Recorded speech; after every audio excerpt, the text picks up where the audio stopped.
Asyhadu alla ilaha illallah, asyhadu anna Muhammadan abduhu wa rasuluhu, amma ba'du. Alhamdulillah teteh-teteh, terima kasih kepada Teh Iin untuk kesempatannya pada halaqah hari ini.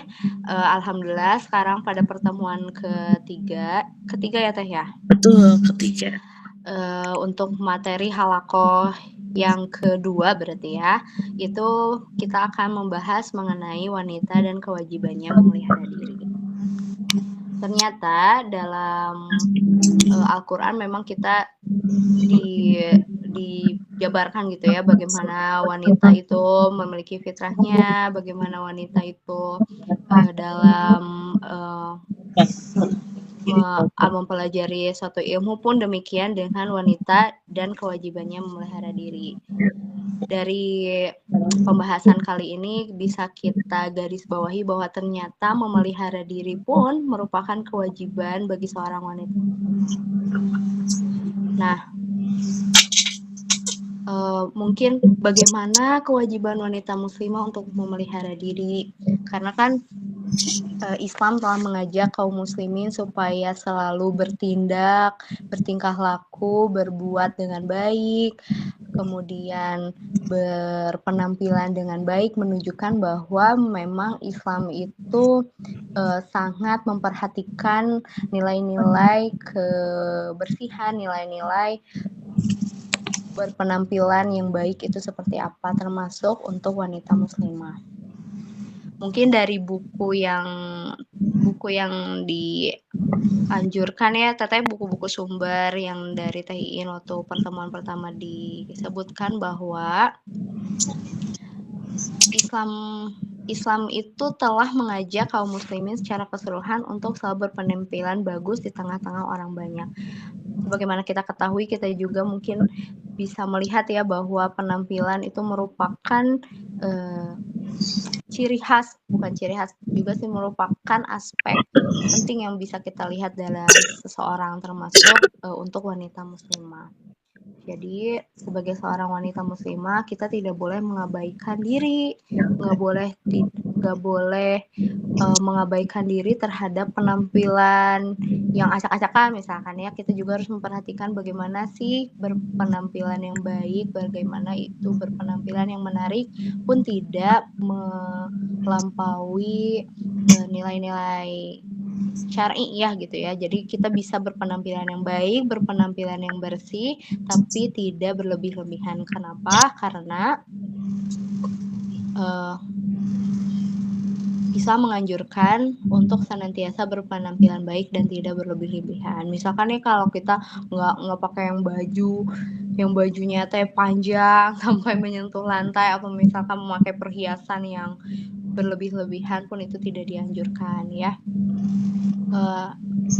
Kemudian wanita muslimah yang cerdas itu akan senantiasa menyelaraskan diri antara penampilan lahir dengan penampilan batin dan mengetahui bahwa dirinya terdiri dari tubuh, terdiri dari akal dan jiwa, sehingga dia akan memberikan hak masing-masing dan tidak pilih kasih dalam memberikan perhatian tersebut antara satu atas dan yang lainnya. Jadi harus ada keselarasan antara tubuh, antara akal dan jiwa seorang muslimah. Jadi kalau misalkan tubuh berpikir ini kita harus memakai pakaian yang baik, kita harus berpenampilan yang menarik, tapi akal mengatakan bahwa ya yang penting mah sudah pakai baju, tapi ingin tampil menarik di hadapan orang-orang. Kan sekarang memang musim ya Teteh, penampilan muslimah yang sangat beraneka ragam, tapi menghilangkan nilai-nilai syar'i. Misal kayak kerudung sudah banyak model sekarang kan, ada berbagai jenisnya, malah ada berbagai cara tutorial memakai kerudung-kerudung yang sedemikian rupa, tapi menghilangkan nilai-nilai syar'i, jadi tidak menutupi dada misalnya gitu. Atau misalkan ada pakaian-pakaian wanita muslimah yang tidak longgar misalkan kayak gitu, itu kan tidak selaras antara kewajiban kita untuk menutupi penampilan yang baik dengan akal. Yang penting keren aja, tapi tidak tidak melihat nilai-nilai syariahnya. Maka harus ada keselarasan antara tubuh, antara akal dan jiwa. Nah, bagaimana cara wanita muslimah dapat merealisasikan keselarasan antara tubuh, akal, dan jiwanya? Untuk bagian pertama, tubuhnya ya. Yang pertama itu sederhana dalam makan dan minum. Subhanallah, Masya Allah gitu ya Teh, sudah dicantumkan bahwa kita tuh harus sederhana dalam makan dan minum. Tidak yang penting kenyang, perut kenyang, tapi melupakan apa ya namanya, jadi serakah gitu. Tidak boleh kan seperti itu. Yang penting saya kenyang, tapi jadinya misalkan kalau misalnya lagi makan atau minum, yang penting makan banyak nih, tapi ternyata tidak habis kayak gitu kan, itu tidak boleh. Kemudian yang kedua, rajin berolahraga. Ternyata dicantumkan bahwa wanita muslimah berkewajiban memelihara diri pun rajin berolahraga. Kenapa harus rajin berolahraga? Selain untuk menjaga diri agar sehat pun ternyata di sini di dalam buku dijelaskan bahwa wanita muslimah itu tidak cukup hanya dengan memperhatikan disiplin kesehatan alami, tetapi berolahraga yang sesuai dengan tubuh dan keseimbangan supaya itu tubuhnya menjadi sehat, semapai katanya, lentur dan indah. Karena kesehatan itu akan memberikan kekuatan dan kekebalan, serta menjadikan mampu menunaikan berbagai kewajiban dengan baik dan lebih cekatan dalam menunaikan risalah dalam kehidupan, baik dalam kedudukannya sebagai istri, sebagai ibu, sebagai anak, maupun sebagai remaja. Kemudian yang ketiga, berbadan dan berpakaian bersih. Wanita muslimah yang benar-benar sadar akan ajaran agama dan selalu melakukan tadabbur terhadap petunjuk agamanya selalu berpenampilan bersih, baik pada tubuh maupun pakaiannya, yaitu dengan selalu mandi dan membersihkan diri dan pakaiannya. Hal itu dilakukan dalam rangka mengimplementasikan petunjuk Nabi Shallallahu Alaihi Wasallam yang memerintahkan untuk selalu mandi dan menggunakan wangi-wangian. Kemudian yang keempat, penuh perhatiannya terhadap mulut dan giginya. Jadi dalam keselarasan memelihara diri ini, kita juga harus memperhatikan kebersihan mulut, kemudian kebersihan gigi. Yang kelima, selalu merawat keindahan rambut. Jadi ternyata teteh-teteh, rambut juga diperhatikan, sangat diperhatikan gitu ya, secara merinci bahwa kita juga harus merawat keindahan rambut. Nggak boleh acak-acakan gitu ya. Kenapa? Karena kan itu merupakan kewajiban kita memelihara diri dan berpenampilan baik di depan keluarga ataupun nanti di depan suami. Kemudian yang keenam, berparas menarik. Nah, berparas menarik ini tuh bukan berarti harus berpenampilan dengan apa ya namanya, make up gitu ya, agar terlihat wah menarik, sangat cantik gitu ya. Tidak, tapi berparas menarik itu adalah harus apa ya namanya, agar kita bisa terlihat menyenangkan di depan orang-orang, di depan orang-orang yang berada di lingkungan sekitar. Itu berpenampilan bersih, yang tadi kan berpenampilan baik, berpenampilan rapi, itu pun merupakan cara kita untuk berparas menarik.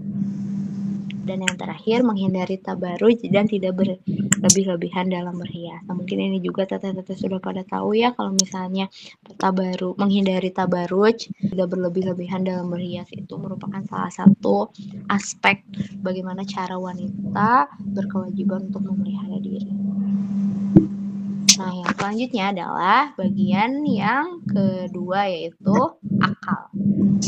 Nah, keselarasan menjaga diri wanita muslimah untuk memelihara diri adalah selain dari tubuhnya pun dari akalnya. Yang pertama, melindungi akalnya dengan ilmu. Jadi sebagai wanita kan banyak yang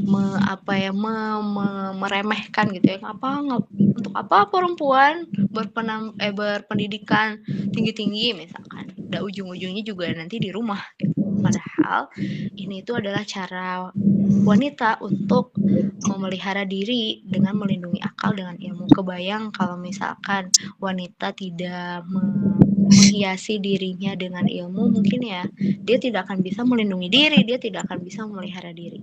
Setidaknya dengan belajar, dengan mencari ilmu, itu merupakan salah satu ikhtiar kita untuk memelihara diri dan melindungi akal kita dengan ilmu.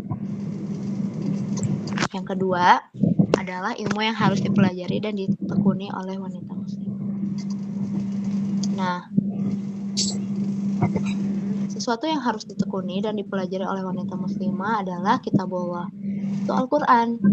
Jadi kita itu perlu ya belajar Al-Quran. Nah, yang dipelajari dari Al-Quran itu tidak hanya sekadar baca asal baca, tapi kita juga harus mempelajari bagaimana bacaan yang baik dalam membaca Al-Quran, bagaimana tajwidnya, pun bagaimana cara penafsirannya. Kemudian juga kita bisa belajar ilmu hadis, kemudian sirah, kisah para sahabat dan tabi'in dan kalangan tokoh wanita. Kemudian ilmu fikih dalam rangka memperbaiki ibadah dan muamalahnya serta mengetahui hukum-hukum agama secara benar dan tepat. Yang ketiga, penguasaan wanita muslimah dalam bidang ilmu. Nah, salah satu penguasaan wanita muslimah dalam bidang ilmu. Pintu-pintu ilmu senantiasa terbuka bagi wanita muslimah. Jadi, salah satu dari pintu tersebut adalah kita harus belajar berbagai macam ilmu seperti tadi yang sudah disebutkan, seperti ilmu kitabullah, ilmu hadis, kemudian kisah para sahabat dan tabi'in, menguasai ilmu-ilmu yang lainnya. Pun demikian dengan ilmu yang kita pelajari di rumah ya, itu juga merupakan salah satu penguasaan kita di bidang ilmu. Keempat, menjauhkan diri dari hal-hal yang kifarat. Kifarat itu menjauhkan diri dari keburukan atau percaya pada tahayul atau cerita-cerita bohong yang sering menyelimuti pemikiran para wanita. Katanya di sini disebutkan kita harus menjauhi cerita-cerita bohong atau tahayul karena merupakan pemikiran para wanita bodoh, katanya.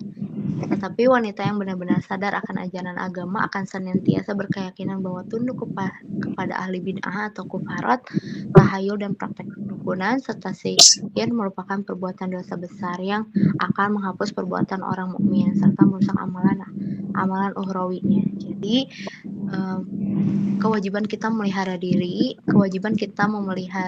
memelihara akal kita adalah dengan menjauhkan diri dari hal-hal yang kufar dan tidak pernah lepas dari membaca dan menelaah. Jadi penting ya teteh-teteh untuk kita selalu membaca, mencari ilmu dan menelaah. Jangan sekadar kita mendapat informasi gitu kan, sekarang banyak ya informasi yang kita dapatkan dari berbagai media, tapi tidak kita telaah.